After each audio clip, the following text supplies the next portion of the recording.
హల్లెలూయా! దేవునికి స్తోత్రం. మనమందరం ఈ విధంగా కలుసుకోవడానికి అవకాశం ఇచ్చిన దేవునికే వందనాలు. అందరూ బాగున్నారా? ఇప్పుడు మనము స్ట్రెయిట్‌గా వాక్యోపదేశంలోనికి వెళ్ళిపోదాము. ఈరోజు మనం డిస్కస్ చేసుకునే వాక్యం ఏంటంటే, మనకు దేవుడు కావాలా? లేదంటే మనకు డబ్బులు కావాలా? మనకు దేవుడు కావాలా? లేదంటే మనకు డెవలప్‌మెంట్ అవి కావాలా? లేదంటే మనము దేవుడినే కలిగి ఉండాలా? లేదంటే మనం డబ్బులు వెనకాల పడుతూ జాబుల కోసం, దీనిల కోసం ప్రయత్నం చేయాలా? ఇవన్నీ మనం తెలుసుకుందాం. సో, మొదటగా మనము మత్తయి సువార్త 6వ అధ్యాయం 24వ వచనం చదువుకుందాం. ఎవడును ఇద్దరు యజమానులకు దాసుడుగా నుండనేరడు. అతడు ఒకని ద్వేషించి ఒకని ప్రేమించును, లేదా ఒకని పక్షంగా నుండి ఒకని తృణీకరించును. మీరు దేవునికిని సిరికిని దాసులుగా నుండనేరరు. సో, ఈ వచనం కనుక చూసుకుంటే మనకి ఏమర్థమవుతుంది? మనము ఇద్దరు యజమానులకు మనము దాసులుగా ఉండలేము. అంటే మనం ఎయిదర్ దేవుడైన యేసుప్రభు వారినే కలిగి ఉండాలి, లేదంటే డబ్బులు వెనకాలే పడుతుండాలి. సో, ఇప్పుడు మనము దేవుడైన యేసుప్రభు వారిని కలిగి ఉంటే మనకేమవుతుంది? మనము గొప్పగా ఆశీర్వదింపబడతాము. అలాగే మనము కావాల్సినవన్నీ మనం తెచ్చుకొనగలం. ఎందుకంటే దేవుడైన యేసుప్రభు వారు మనకి ఇవ్వగలరు. అదే మనం డబ్బులను కలిగి ఉన్నాము అనుకుంటే, మనము ఆ డబ్బులు మనకు నిరంతరంగా ఉండే ఛాన్సే లేదు. ఎందుకంటే మనం కలిగి ఉన్న డబ్బుతో మనము డెవలప్‌మెంట్ అనేది అసలు మనం పొందలేము. సో, మనకు చాలామంది చెప్తుండొచ్చు, "నువ్వు దేవుడిని నమ్ముకున్నావా? డబ్బులు నమ్ముకున్నావా? నువ్వు దేవుడిని నమ్ముకుంటే నువ్వు మునిగిపోయే అవకాశం ఉంది. సడెన్‌గా నీకు ఒక క్రిటికల్ సిట్యుయేషన్ వస్తే ఏం చేస్తావు? దేవుడొచ్చి కాపాడుతాడా నిన్ను? అదే నీ దగ్గర డబ్బులు కానీ, ఎవరైనా మనుషులు కానీ ఉంటే వాళ్ళు కాపాడుతారు. దేవుడు కాదు. బుద్ధి తెచ్చుకో." ఇట్లా చెప్తుండవచ్చు మీకు. కానీ మీరు గుర్తుపెట్టుకోవాల్సింది ఏందంటే, దేవుడైన యేసుప్రభు వారిని నమ్ముకొని ఉంటే దేవుడైన యేసుప్రభు వారు అన్నీ సెట్ చేస్తారు. సో, ఆ పర్టిక్యులర్ మూమెంట్‌లో మన దగ్గర డబ్బులు లేకపోయినా, మనుషులు లేకపోయినా కానీ దేవుడైన యేసుప్రభు వారు ఎవరో ఒకరిని పంపిస్తారు. ఎవరో ఒకరు మనల్ని ఆదుకునేలాగా చేస్తారు. సో, ఇది పర్టిక్యులర్‌గా జరుగుతుంది. ఇందులో డౌట్ అనేదే లేదు. సో, మనం దేవుడైన యేసుప్రభు వారిని కలిగి ఉంటే మనము అనేక రకాలుగా మనం ఆశీర్వాదాలను పొందుకొనవచ్చు. మనం అనేక విషయాల్లో, అనేక రంగాల్లో ఎదగవచ్చు. అదే మనం డబ్బులు కలిగి ఉంటే మనం చాలా లిమిటెడ్‌గా జీవించవచ్చు. అండ్ ఆ డబ్బులు కూడా మన దగ్గర ఎప్పుడూ ఉండవు. ఆ డబ్బుల వల్ల మనకు డెవలప్‌మెంట్ అనేది రాదు. అదే దేవుడైన యేసుప్రభు వారిని నమ్ముకొని ఉంటే ఆ డెవలప్‌మెంట్ అనేది మనకు చాలా ఎక్కువగా వస్తుంది. మనం కూడా ఎక్స్‌పెక్ట్ చేయలేనంత ఎక్కువగా దేవుడైన యేసుప్రభు వారు మనల్ని డెవలప్ చేస్తారు. ఆ డెవలప్‌మెంట్ అనేది మనము ఎక్స్‌పెక్ట్ కూడా చేయలేము. సో, తప్పక మనం దేవుడైన యేసుప్రభు వారినే కలిగి ఉండాలి. దేవుడైన యేసుప్రభు వారిని కలిగి ఉంటే మనకు కావాల్సినవన్నీ జరుగుతాయి. దేవుడైన యేసుప్రభు వారిని కాకుండా మనము డబ్బును అంటే మామోన్, స్పిరిట్ ఆఫ్ మామోన్‌ని కలిగి ఉంటే మనకు అది జరగదు. సో, తప్పక మనం దేవుడైన యేసుప్రభు వారికే నంబర్ 1 ప్రయారిటీ ఇస్తూ, ఆఫ్‌కోర్స్ మనకు డబ్బులు అవన్నీ కూడా కావాలి. అండ్ అది ఎలాగొస్తాయి? మనం దేవుడైన యేసుప్రభు వారి నామం పేరిట ప్రార్థన చేస్తే ఆ డబ్బులు మనకు అవంతకు అవే వస్తాయి. అండ్ డబ్బులు ఉండడం కూడా తప్పేమీ కాదు. కానీ దేవుడైన యేసుప్రభు వారు నంబర్ 1 పొజిషన్‌లో ఉన్నప్పుడే అది మనకు వర్కౌట్ అవుతుంది. లేదంటే మనం డబ్బులకే ఎక్కువ ప్రిఫరెన్స్ ఇచ్చాము అనుకుంటే ఆ డబ్బు మనల్నే ముంచేస్తుంది. అండ్ మనము ఇంకా కష్టపడాల్సి ఉంటుంది. కానీ దేవుడైన యేసుప్రభు వారిని నమ్ముకొని ఉంటే మనము ఎప్పుడూ దేవుడైన యేసుప్రభు వారి మార్గంలోనే నడుస్తూ మనం అనేకులకు సాక్షిగా, అనేకులకు మాదిరిగా జీవించవచ్చు. సో, తప్పక దేవుడైన యేసుప్రభు వారిని నమ్ముకుంటే ఆయన మనకిచ్చే డబ్బులు అంతా ఇంతా కాదు. మనం జీవితాంతం కష్టపడిన వచ్చే డబ్బుల కంటే దేవుడైన యేసుప్రభు వారు ఒక్కరోజు మనకి ఇవ్వగలరు. ఇది తప్పక మీరు గుర్తుపెట్టుకోవాలి. దేవుడైన యేసుప్రభు వారిని కలిగి ఉండడం మనకు చాలా చాలా ఇంపార్టెంట్. సో, ఇలాగ దేవుడైన యేసుప్రభు వారిని నమ్ముకున్న ఇద్దరు వ్యక్తుల గురించి మనం ఈరోజు బైబిల్ నుంచి తెలుసుకుందాము. సో, ఇంకా చాలామంది ఉండవచ్చు. కానీ ఇద్దరు వ్యక్తుల జీవితాల్లో మనం చూద్దాం.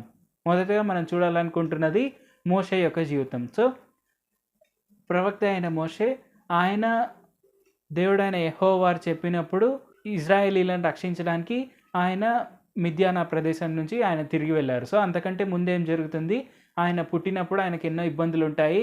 అండ్ అందుకోసం ఆయన పుట్టినప్పుడే ఆయనను ఒక చిన్న బాస్కెట్‌లో పెట్టేసి నదిలో వదిలేస్తారు, నైల్ నదిలో. అది ఐగుప్తీయులు తీసుకుంటారు, ఐగుప్తు రాజ్యపు వారు. సో, ఆ మెయిన్ కింగ్డమ్ ప్లేస్‌లో ఉండేవాళ్ళు తీసుకొని మోషేను ఒక యువరాజులాగా పెంచుతారు. ఆ తర్వాత ఏం జరుగుతుంది? మోషేకు ఆయనకు ఏం తెలుస్తుందంటే ఆయన ఇజ్రాయేలీయుడు అని తెలుస్తుంది. సో, ఆయన ఇజ్రాయేలీయుడు అని తెలిసినప్పుడు ఏం జరుగుతుంది? మనం హెబ్రీయులకు రాసిన పత్రికలో గనుక చూస్తే, హెబ్రీయులకు రాసిన పత్రిక 11వ అధ్యాయం 24వ వచనం గనుక మనం చదువుకుంటే, మోషే పెద్దవాడైనప్పుడు విశ్వాసమును బట్టి ఐగుప్తు ధనము కంటే క్రీస్తు విషయమైన నింద గొప్ప భాగ్యమని ఎంచుకొని అల్పకాలం పాపభోగం అనుభవించుట కంటే దేవుని ప్రజలతో శ్రమ అనుభవించుట మేలని యోచించి ఫరో కుమార్తె యొక్క కుమారుడని అనిపించుకొనుటకు ఒప్పుకొనలేదు. ఏలయనగా అతడు ప్రతిఫలముగా కలుగబో బహుమానమందు దృష్టి ఉంచెను. సో ఈ వచనాలు కనుక మనం చూసుకుంటే ఇక్కడ మనకు క్లియర్‌గా అర్థమవుతుంది. ఏంటంటే మనము ఏం అర్థం చేసుకోవచ్చు, దేవుడైన యెహోవా వారిని ఆయన చెప్పినప్పుడు మనం ఆయనను వెంబడించాము అంటే, సో దేవుడైన యెహోవా వారిని మనం వెంబడిస్తే మనము ఖచ్చితంగా రివార్డ్ అనేది పొందుకొనవచ్చు. సో మనం 26వ వచనంలో గనుక చూసుకుంటే ఆయన రికంపెన్సేట్ చేసే ఆ విధానానికి ఆయన రెస్పెక్ట్ ఇచ్చారు అని ఉంటుంది ఇంగ్లీష్ వర్షన్‌లో చూస్తే. సో ఇక్కడ మనం చూస్తే ఏమర్థమవుతుంది, మనము ఆయన ఇచ్చే ప్రతిఫలాన్ని బట్టి మనము గౌరవాన్ని ఇస్తున్నాము. అండ్ మనము మన పర్టిక్యులర్ థింగ్‌ని వదిలేసి దేవుడైన యెహోవా వారి మార్గంలో నడిచాము, దేవుడైన యేసుప్రభు వారి మార్గంలో నడిచాము అంటే మనకు ఎటువంటి ఇబ్బంది కలగదు. సో ఇక్కడ మోషే ఎంత గొప్ప త్యాగం చేశారు అంటే, ఆయన ఐగుప్తు రాజ్యంలో ఉండినారు, ఫరో యొక్క కుమార్తె యొక్క కుమారుడిగా ఉండినారు. అంటే పర్టిక్యులర్లీ నెక్స్ట్ కాబోయే రాజుగా ఉండినారు. సో యువరాజుగా ఆ పర్టిక్యులర్ పొజిషన్‌లో ఉండినారు. ఆ తర్వాత రాజు అయ్యేవారేమో మేబీ, అంటే ఫరో కుమార్తె యొక్క కుమారుడు కాబట్టి మేబీ అక్కడ ఫరో అయ్యేంత పొజిషన్‌లో కూడా ఉండిండవచ్చు. కానీ ఇక్కడ చూసుకుంటే మోషే అవేవి వద్దు, ఆ పాపభోగాలు అనుభవించడం కంటే దేవుడైన యెహోవా వారి నామం పేరిట నేను అవమానం అనుభవించినా కానీ అది తప్పు కాదు, అది చాలా గొప్పది అని ఆయన ఎంచారు. సో అది అవమానకరమైన పొజిషన్ అయినప్పటికీ ఆయన యాక్సెప్ట్ చేశారు. సో ఆయన అక్కడి నుంచి పారిపోయారు. ఆయన అక్కడి నుంచి పారిపోయి మిద్యాను ప్రదేశంలో 40 ఏళ్ళు ఉండినారు. ఆ తర్వాత దేవుడైన యెహోవా వారు పిలిచిన తర్వాత మిద్యాను ప్రదేశం నుంచి మళ్ళీ ఐగుప్తునకే వెళ్ళారు. ఐగుప్తునకు వెళ్ళి ఆయన గొప్ప గొప్ప సూచక్రియలు చేసి అక్కడ ఇజ్రాయేలీలను విడిపించారు. ఇజ్రాయేలీలను విడిపించిన తర్వాత కూడా ఐగుప్తీయులు తరడం మొదలుపెట్టినప్పుడు ఏం జరిగింది, దేవుడైన యెహోవా వారి నామం పేరిట ప్రార్థన చేసినప్పుడు అగ్నిస్తంభంగా దేవుడైన యెహోవా వారు నిలిపారు. సో దేవుడైన యెహోవా వారు నిలిపిన తర్వాత ఐగుప్తీయులు ముందుకు రాలేకపోయారు.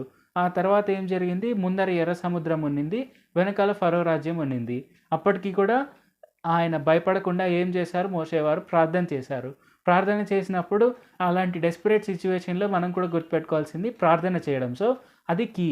సో ఆయన ప్రార్థన చేసినప్పుడు ఏమైంది, ఎర్ర సముద్రం 2 పాయలుగా చీలింది. ఇప్పుడు మనము చూసుకుంటే బైబిల్‌లో ధర్మశాస్త్రం రాసింది మోషేవారే. అలాగే అనేక ప్రవచనాలు రాశారు మోషే వాళ్ళు. అలాగే కీర్తనలు కూడా అనేకమైనవి రాశారు. సో అంతటి గొప్ప పేరు మోషేకు వచ్చింది. అదే ఐగుప్తు రాజుగా ఉండింటే మేబీ అక్కడ సుఖాలు అనుభవించేవాడేమో కానీ గొప్ప పేరైతే వచ్చేది కాదు. ఇక్కడ మనం చూసుకుంటే దేవుడైన యెహోవా వారి నామం పేరిట ఒక్కరోజు కూడా కొదువ లేకుండా వారి చెప్పులు కూడా అరిగిపోలేదు. వారికి ఎన్నడూ ఆకలి కలగలేదు. వారికి కావాల్సినవన్నీ దేవుడైన యెహోవా వారు అందించారు. సో ఇది మనం గుర్తుపెట్టుకోవాలి. దేవుడైన యెహోవా వారి నామం పేరిట మనము ఎలాంటి త్యాగం చేసినా కూడా దానికి రెట్టింపు రీతిగా దేవుడైన యెహోవా వారు మనల్ని ఆశీర్వదిస్తారు. సో మెనీ టైమ్స్ మనకు రిటర్న్ వస్తుంది. సో ఇది మనం తప్పక గుర్తుపెట్టుకోవాలి. దేవుడైన యెహోవా వారు చేసే రికంపెన్సేషన్ అనేది అది మనము ఊహించని కూడా ఊహించలేము. అది చాలా గొప్పగా ఉంటుంది. ఆ రివార్డ్ అనేది మనకు చాలా ఎక్స్ట్రీమ్ లెవెల్‌లో ఉంటుంది. మనం ఎక్స్పెక్ట్ కూడా చేయలేము. సో తప్పక మనం దేవుడైన యెహోవా వారు మనల్ని పిలిచారు. అది మనము గుర్తించాము అంటే తప్పక ఆయన మార్గం పేరిటే మనం నడవాలి. ఆయన పిలిచిన పిలుపుకి ఖచ్చితంగా మనము విలువ ఇవ్వాలి. ఎందుకంటే అంతకంటే హయ్యర్ లెవెల్‌లో మనకు పిలుపు అనేది రాదు. సో దేవుడైన యెహోవా వారు పిలిచిన పిలుపు కంటే అంతకంటే హయ్యర్ లెవెల్ ఇంకేమీ లేదు. సో అది మనం గుర్తుపెట్టుకొని దేవుడైన యెహోవా వారు మనల్ని పిలిచారు. ఆయన నామం పేరిట మనము గొప్ప గొప్ప అద్భుత కార్యాలు చేయవచ్చు. యేసుప్రభు వారి నామం పేరిట మనం గొప్ప గొప్ప అద్భుత కార్యాలు చేస్తూ మనము ఆయన యొక్క సువార్తను అనేకులకు తెలియపరచడం అనే ఆ బాధ్యత దేవుడైన యేసుప్రభు వారు మనకి ఇచ్చారు. ఇది మనం గుర్తుపెట్టుకొని ఆయన ఇచ్చిన పిలుపుని మనం గుర్తిస్తూ మనము అనేకులకు సువార్తను తెలియపరచాలి. ఇది మ్యాండేటరీ థింగ్. అండ్ ఇప్పుడు మనం నెక్స్ట్ చూసుకునే ఎగ్జాంపుల్ ఏంటంటే అబ్రహాము.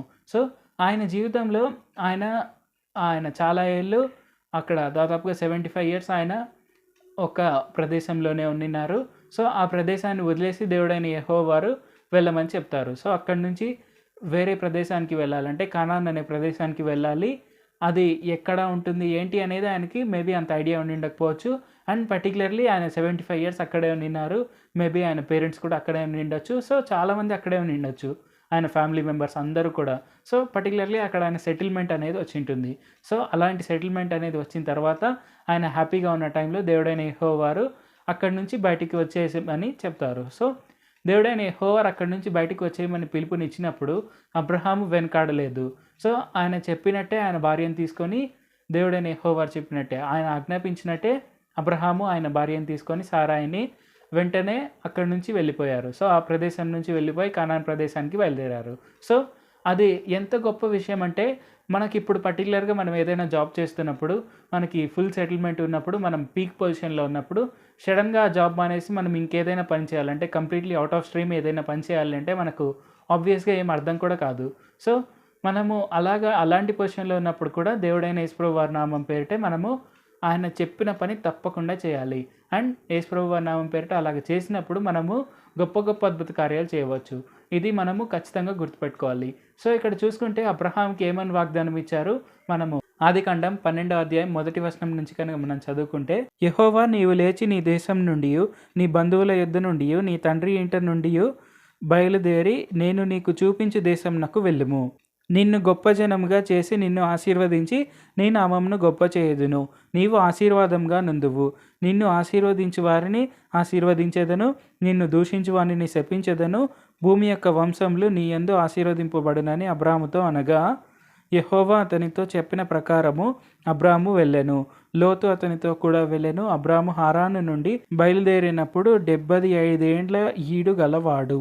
అబ్రాము తన భార్య అయిన సారాయిని, తన సహోదరుని కుమారుడైన లోతును, హారానులో తానును వారును ఆర్జించిన యావదాస్తిని, వారు సంపాదించిన సమస్తమైన వారిని తీసుకొని కానాను దేశమునకు వెళ్ళుటకు బయలుదేరి కానాను దేశమునకు వచ్చిరి.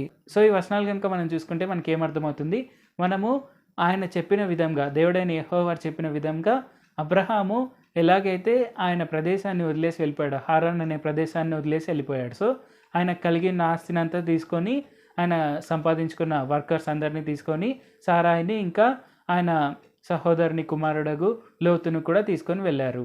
సో, ఇక్కడ మనం చూసుకుంటే అలాగా ఆయన అక్కడి నుంచి ఆయన సంపాదించిన ఆస్తినంతా తీసుకొని వెళ్ళిపోయారు. సో, అక్కడ ఆయన ఎంత సెటిల్మెంట్‌లో ఉన్నారో మనం చూసుకోవచ్చు. సో, ఆ సెటిల్మెంట్ అంతా ఆయన ఆస్తి, ఆయనకు సంపాదించుకున్న ఆస్తినంతా తీసుకొని వెళ్ళిపోయి కానాను అనే ప్రదేశానికి చేరారు. సో, ఆ కానాను అనే ప్రదేశానికి చేరిన తర్వాత ఆయనకు చాలా ఆబ్స్టకల్స్ కలిగి ఉన్నాయి. ఇన్‌ఫాక్ట్ మనం చూసుకుంటే ఈ అధ్యాయం ఎండింగ్‌లోనే ఫరో సారాయిని తీసుకొని వెళ్ళిపోతారు. సో, పర్టిక్యులర్‌గా సారాయికి హాని కలిగే విధంగా అక్కడ ఫరో తీసుకొని వెళ్ళిపోతారు. కానీ దేవుడైన యెహోవారు అబ్రహాం పైన ఆశీర్వాదం ఉంచారు కాబట్టి ఏం జరుగుతుంది? అదే అధ్యాయంలో అంటే 12వ అధ్యాయం ఎండింగ్‌లోనే మనం చూసుకుంటే సారాయిని రిటర్న్ ఇచ్చేసి ఆమె కోసం ఇంకా చాలా గొప్ప బహుమానాలన్నీ ఇస్తారు. సో, ఆయనకున్న దానికంటే మల్టిపుల్ ఫోల్డ్ బ్లెస్సింగ్ అనేది ఈ అధ్యాయం ఎండింగ్‌లోనే వచ్చేసింది. సో, ఇక్కడ మనం చూసుకుంటే ఆయన ఇచ్చిన ఆశీర్వాదము ఆయనకు అప్పుడే స్టార్ట్ అవ్వడం మనం చూడవచ్చు. అంటే అబ్రహాం కావాలనుకున్న వ్యక్తులు వాళ్ళకి ఎలాంటి ఇబ్బంది కలగదు. అండ్ వారు ఎప్పుడూ సేఫ్‌గా ఉండవచ్చు. ఎందుకంటే దేవుడైన యెహోవా అలాంటి వాగ్దానం ఇచ్చారు కాబట్టి. అంటే అబ్రహాము ఆశీర్వదించేవారు ఆశీర్వదింపబడతారు. అబ్రహాంని శపించేవారు శపింపబడతారు. అండ్ అబ్రహాముకు ఎల్లప్పుడూ సెక్యూరిటీ అనేది ఉంటుంది. అబ్రహాంని ఎవ్వరూ ఏమీ చేయలేరు. అండ్ మనం చూసుకుంటే అబ్రహాము ఆయన ముసలివాడు అయినప్పటికీ కూడా ఆయన యుద్ధాలు చేసి 5 రాజులను హతమార్చారని మనం ఒక అధ్యాయంలో చూడవచ్చు. అంటే ఆయనకు అంత గొప్ప ఫిజికల్ బాడీ కూడా ఇచ్చారు. అండ్ అంత గొప్ప స్ట్రెంగ్త్ కూడా ఇచ్చారు. సో, అది మనం తప్పక గుర్తుపెట్టుకోవాలి. దేవుడైన యెహోవా నామం పేరిట మనం ఎప్పుడు జీవిస్తూ ఉన్నామంటే మనము గొప్పగా ఆశీర్వదింపబడచ్చు. అండ్ మన ఫిజికల్ బాడీ కూడా చాలా స్ట్రాంగ్‌గా ఉంటుంది. ఎంత ఓల్డ్ ఏజ్ అయినప్పటికీ కూడా సారాయిని అక్కడ వాళ్ళు కిడ్నాప్ చేశారు. అంటే ఆమె అందం అంత గొప్పగా ఉండింది. అంటే షీ ఆల్సో కుడ్ బి అంటే 70 ఇయర్స్ ప్లస్ ఉండిండొచ్చు మేబీ. అంతటి ఏజ్‌లో కూడా అక్కడ ఫరో రాజే తీసుకున్నారంటే చూడాలి మనము. అండ్ మనం చూసుకుంటే ఇంకా అబ్రహాం కూడా చాలా స్ట్రాంగ్‌గా ఉండినారు. అక్కడి నుంచి వేరే ప్రదేశానికి హారాన్ అనే ప్రదేశం నుంచి అక్కడ కానాన్ అనే ప్రదేశం వరకు ట్రావెల్ చేయగలిగారు. అంటే డేస్ జర్నీ మేబీ. సో, అంతటి డేస్ జర్నీ కూడా ఆయన ఎటువంటి ఇబ్బంది కలగకుండా చేయగలిగారు. అండ్ మనము ఆయన పరాక్రమం గురించి కూడా ఇందాక తెలుసుకున్నాం. సో, అంతటి గొప్ప ఆశీర్వాదం. అండ్ ఇవన్నీ చూసుకుంటే ఫిజికల్ ట్రైట్స్. అండ్ మనం చూసుకుంటే సెక్యూరిటీ ట్రైట్స్. అండ్ మనం చూసుకుంటే దేవుడైన యెహోవారు ఎలాంటి ఆశీర్వాదం ఇస్తున్నారు? డబ్బులు అనే ఆశీర్వాదాన్ని కూడా ఇస్తున్నారు. అండ్ మల్టిపుల్ ఫోర్ట్స్‌లో ఇస్తున్నారు. అండ్ ఆ ట్రెజర్ అనేది వాళ్ళకి ఎలాగుండింది అంటే అది ఒక దేశం యొక్క బడ్జెట్ కంటే ఎక్కువగా ఉండింది. సో, ఒక నార్మల్ కంట్రీ కంటే కూడా ఆయనకు ఎక్కువ బడ్జెట్ అనేది ఉండింది అబ్రహాం దగ్గర. సో, అంత గొప్పగా ఆశీర్వదించారు దేవుడైన యెహోవారు. అండ్ మనం చూసుకుంటే ఇవి మనీ ట్రైట్ కూడా వచ్చింది. అంటే సెక్యూరిటీ ట్రైట్స్ ఉంది, ఫిజికల్ ట్రైట్ ఉంది అండ్ ఫైనాన్షియల్ ట్రైట్ కూడా ఉంది.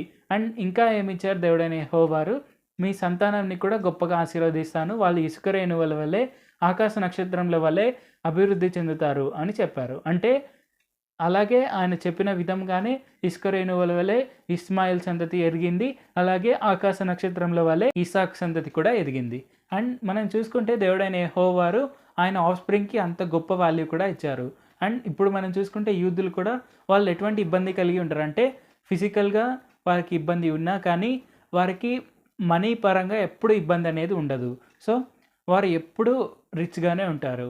సో ఇక్కడ చూసుకుంటే అబ్రహాం వారి దేశాన్ని సెటిల్మెంట్‌ని వదిలేసి వెళ్ళిపోయిన తర్వాత ఆయనకు వేరే దేశంలో ఒక నార్మల్ దేశం కంటే ఎక్కువ బడ్జెట్ అనేది కలిగింది. అండ్ ఆయనకు చాలా గొప్ప ఆశీర్వాదం కలిగింది. ఎలాంటి ఆశీర్వాదం అంటే ఆయన ఎంత విశ్వాసం కలిగి ఉన్నారో అంత గొప్ప ఆశీర్వాదం కలిగింది. సో పర్టిక్యులర్‌గా ఒక విశ్వాసం యొక్క గొప్ప యాక్ట్ ఏంటంటే దేవుడైన యెహోవారు ఇస్సాకును బలి ఇయ్యమని అడిగినప్పుడు ఆయన వెనుక తీయకుండా ఆ పర్టిక్యులర్ పర్వతం మీదకి వెళ్ళి, మోరియా పర్వతం మీదకి వెళ్ళి ఇస్సాకును బలి ఇవ్వడానికి కొద్దిగా కూడా వెనకాడలేదు. సో అలాగే ఇస్సాకును తీసుకొని వెళ్ళి ఆ బలిపీఠం మీద పెట్టి బలి ఇవ్వడానికి సిద్ధపడుతున్నప్పుడు దేవుడైన యెహోవా దూతను పంపించి వద్దు వద్దు ఆపేయ్ అని చెప్తారు.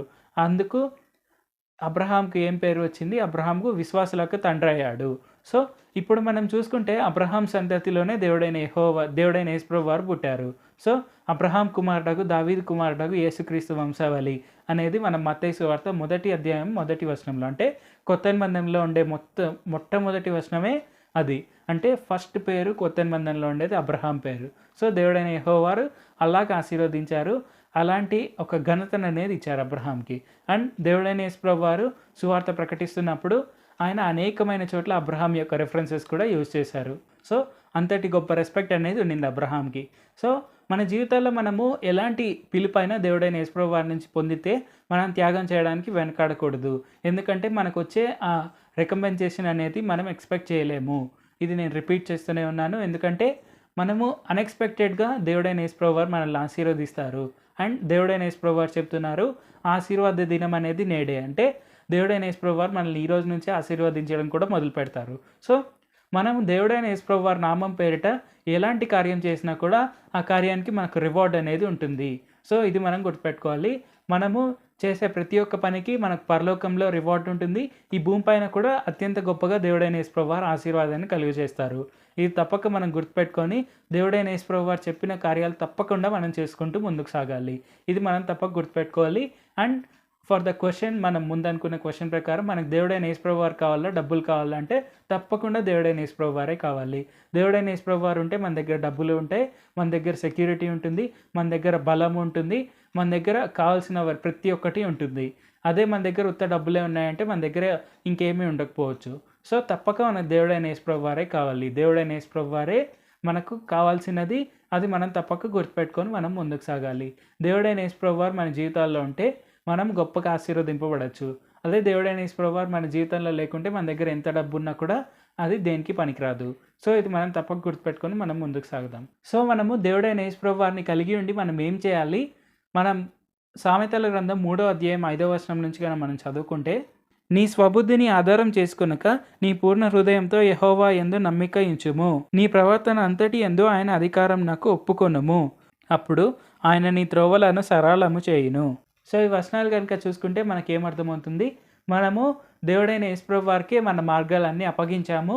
అండ్ మనం దేవుడైన యేసుప్రభు వారి మార్గంలోనే నడిచాము అంటే మనకు ఎటువంటి ఇబ్బంది ఉండదు. అండ్ అలా కాకుండా మన స్వబుద్ధిని ఆధారం చేసుకున్నామంటే మన దగ్గర కలిగి ఉన్న డబ్బునో లేదంటే మన దగ్గర ఉండే మందినో మనం చూసుకొని మనము ముందుకు సాగాము అంటే అది మనకు ఉపయోగపడదు. అది మనం గుర్తుపెట్టుకోవాలి.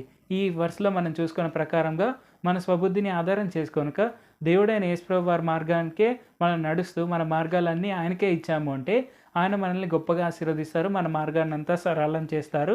మనం సేఫ్గా పరలోకానికి వెళ్ళొచ్చు. అండ్ ఈ భూమి పైన కూడా హ్యాపీగా ఘనంగా జీవించవచ్చు. ఇది తప్పక మనం గుర్తుపెట్టుకోవాలి. మన మార్గాలన్నీ ఆయనకే అప్పగించాలి. గుర్తుపెట్టుకుంటారని భావిస్తున్నాను. ప్రార్థించుకుందాం.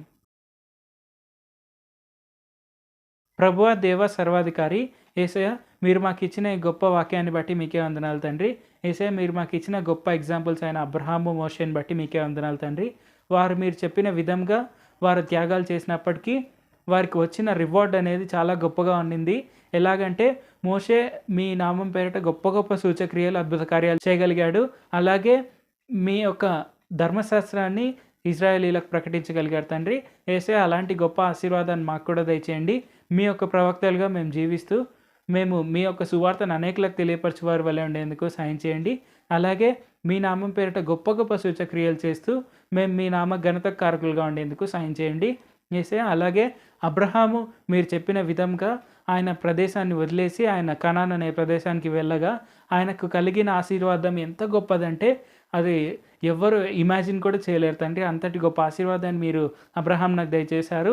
అండ్ మీ శిలువ మరణం ద్వారా ఆ అబ్రహాం ఆశీర్వాదాన్ని మాకు కూడా దయచేశారు తండ్రి. ఆశీర్వాదానికి వారసులు అవుటకే మీరు మమ్మల్ని పిలిచారు తండ్రి. ఇది మేము గుర్తుపెట్టుకొని తప్పక మేము మీ మార్గంలోనే నడుస్తూ మీ యొక్క సువార్తను అనేకులకు తెలియపరుస్తూ మా మార్గాలన్నీ మీకే అప్పగించే వారి వల్ల ఉండేందుకు సాయం చేయండి. అలాగ చేస్తే మీరు మా మార్గాలను సరళపరుస్తారు, మమ్మల్ని సరైన మార్గంలో నడిపిస్తారు, మమ్మల్ని గొప్పగా ఆశీర్వదిస్తారు, మేము డిసిప్లైన్డ్గా జీవించేలాగా చేస్తారు. అండ్ మేము సెక్యూర్గా జీవించే వారి వల్లే, ఫిజికల్గా స్ట్రాంగ్గా జీవించే వారి వల్లే ఉండేందుకు కూడా చేస్తారు అని మీరు మాకు తెలియపరిచినందుకు వందనాలు తండ్రి. మా జీవితంలో కావాల్సిన గొప్ప విషయాలన్నీ మీరు మాకు దయచేస్తారు అని మీరు మాకు తెలియపరిచినందుకు వందనాలు తండ్రి. తప్పక మేము మా మార్గంలో కాక మీ మార్గంలో నడుస్తూ మా స్వబుద్ధిని ఆధారం చేసుకొనక మిమ్మల్ని ఆధారంగా నడిచేందుకు సాయం చేయండి. మేము డబ్బుని కాక మిమ్మల్ని చూసేందుకు సాయం చేయండి. మేము డెవలప్మెంట్ని కాక మిమ్మల్ని చూస్తే మీరు మాకు డబ్బును డెవలప్మెంట్ను అన్నీ దయచేస్తారని మాకు తెలియపరిచినందుకు వందనాలు తండ్రి. నజరేయుడైన యేసు నామములో ప్రార్థిస్తున్నాం తండ్రి. ఆమేన్. Thank you Jesus. సో అలాగే ఇప్పుడు మీరు స్వస్థత ప్రార్థనల కోసం చూస్తున్నట్టయితే మీకు ఎక్కడ ఇబ్బంది ఉంటే అక్కడ మీ చేతుల నుంచి ప్రార్థన చేయండి. ఇప్పుడు నేను దేవుడైన యేసు ప్రభువు వారి నామం పేరిట ప్రార్థిస్తాను, తప్పక నెరవేరుతుంది. నజరేయుడైన యేసు నామములో ఇప్పుడు ఎవరికి ఎటువంటి ఇబ్బంది ఉన్నా వారు చేతులు పెట్టుకునే దగ్గర వారికి ఇప్పుడే స్వస్థత కలుగును గాక. అది ఎలాంటి నొప్పి అయినా ఇప్పుడే వదిలిపోవును గాక. ఎలాంటి క్రానిక్ డిసీజ్ అయినా ఇప్పుడే వదిలిపోవును గాక. అది ఎలాంటి జీవితకాలం ఉండే రోగాలైనా యేసు నామములో ఇప్పుడే పోవును గాక. నజరేయుడైన యేసు నామములో నేను గద్దిస్తున్నాను, అది ఇప్పుడే పోవును గాక. యేసు నామములో వారికి ఇప్పుడే స్వస్థత కలుగును గాక. వారు పసిపిల్ల దేహం వలె గొప్ప దేహాన్ని కలిగి వాళ్ళు ఇప్పుడే స్వస్థత కలిగి సంతోషంగా జీవించుదురుగాక. అండ్ వారికి ఇప్పుడే ఎలాంటి అప్పులున్నా ఇప్పుడే పోవును గాక. వారికి ఫైనాన్షియల్ బ్రేక్ త్రూ ఇప్పుడే కలుగును గాక. నజరేయుడైన యేసు నామములో నేను ప్రార్థన చేస్తున్నాను, ఇది తప్పక నెరవేరుతుందని నేను నమ్ముతున్నాను తండ్రి. నజరేయుడైన యేసు నామములో ప్రార్థిస్తున్నాను తండ్రి. ఆమేన్. Thank you Jesus. హల్లెలూయా. ఇప్పుడు విన్న వాక్యం మీకు అర్థమైందని నేను భావిస్తున్నాను.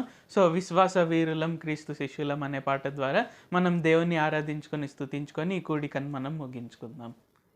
విశ్వాస వీరులం క్రీస్తు శిష్యులం, దేవునికే మేం వారసులం, పరలోక పౌరులం క్రీస్తు సాక్షులం, దైవరాజ్యపు యాత్రికులం, వెలుచూపుతో కాదు విశ్వాసంతో మేం నడిచేదం ఎప్పుడు, విశ్వాసపు మంచి పోరాటమే పోరాడేదం ఎప్పుడు. Jesus is our hero, Jesus is our hero, Jesus is our hero, he calls us heroes of faith. విశ్వాస వీరులం క్రీస్తు శిష్యులం, దేవునికే మేం వారసులం, పరలోక పౌరులం క్రీస్తు సాక్షులం, దైవరాజ్యపు యాత్రికులం. అబ్రహామును దేవుడు పిలిచెను, ఆశీర్వాదపు వాగ్దానమిచ్చెను. అబ్రహాము దేవుని నమ్మెను, దేవుడతనికది నీతిగా ఎంచెను. ప్రభువు పిలువగానే ఎటుకో తెలియకనే కదిలెనుగా అబ్రహాము. యెహోవా ఈరే అని కొడుకును లేపునని అర్పించి పొందెన అబ్రహాము. విశ్వాసులకు తండ్రయ్యాడు, దేవునికే స్నేహితుడై పేరొందాడు. విశ్వాస వీరులం క్రీస్తు శిష్యులం, దేవునికే మేం వారసులం, పరలోక పౌరులం క్రీస్తు సాక్షులం, దైవరాజ్యపు యాత్రికులం. దానియేలుకు దేవుడు వరమిచ్చెను, కలల భావము వివరింప నేర్పెను. దానియేలు తన దేవుని ఎరిగెను, ప్రత్యేకముగా జీవించి చూపెను. రాజుకు మ్రొక్కనని ప్రభువే దేవుడని దేవుని మహిమను చూపాడు. సింహపు గుహ అయిన ధైర్యముగా దూకి సింహాల నోళ్లను మూసాడు. దానియేలు దేవుడే జీవము గల దేవుడని రాజు చేత రాజ్యమంతా చాటించాడు. విశ్వాస వీరులం, క్రీస్తు శిష్యులం, దేవునికే మేం వారసులం, పరలోక పౌరులం, క్రీస్తు సాక్షులం, దైవరాజ్యపు యాత్రికులం. వెలిచూపుతో కాదు విశ్వాసంతో మేం నడిచేదం ఎప్పుడు. విశ్వాసపు మంచి పోరాటమే పోరాడేదం ఎప్పుడు. Jesus is our hero, Jesus is our hero, Jesus is our hero. He calls us heroes of faith. విశ్వాస వీరులం, క్రీస్తు శిష్యులం, దేవునికే మేం వారసులం, పరలోక పౌరులం, క్రీస్తు సాక్షులం, దైవరాజ్యపు యాత్రికులం. హల్లెలూయా. సో మనమందరం కూడా విశ్వాస వీరులమని దేవుడు సెలవిస్తున్నారు. సో అబ్రహాం కూడా ఎలాగైతే దేవుడు పిలువంగానే అసలు ఎటు వెళ్తున్నాము ఏంటి ఏది అనేది లేకుండా అన్ని దేవుడు చెప్పిన ప్రకారం విడిచిపెట్టి దేవునిని వెంబడించాడు. అండ్ దేవుడు ఆయనని ఏవేవైతే అడిగారో అవన్నీ కూడా చేస్తూ వచ్చారు. సో ఈవెన్ మనం దానియేలు జీవితంలో చూసుకున్న, సో నాకు ప్రభువే దేవుడు, సో నేను దేవుడైన యెహోవా వారిని మొక్కుతాను, ఆయనే సృష్టికర్త అని దేవుని వైపు నిలబడి ఆయన సింహాల నోళ్ళను కూడా ముయిపించి అక్కడ ఉండే రాజు చేత, నెబుకద్నెజర్ రాజు చేతనే ఇక్కడ దానియేలు దేవుడే నిజమైన దేవుడు, అందరూ ఆయనకే మొక్కాలి అనే విధంగా రాజు చేతే చాటించాడనమాట దానియేలు విశ్వాసం ద్వారా. సో మనకందరికీ కూడా ఏంటంటే యేసు ప్రభు వారి పైన కనుక మనకు సంపూర్ణ విశ్వాసం ఉన్నట్లయితే ఖచ్చితంగా మనం లోకాన్నంతా కూడా మనం ఆయన తట్టు తిప్పగలము. మనము విశ్వాస వీరులం వలె మనం గొప్ప సాక్షులం వలె జీవించవచ్చు. సో మనము తిరిగి కలుసుకునే వరకు దేవుడు మనల్ని అందరినీ ఆశీర్వదించును గాక. ఆమేన్. Thank you Jesus.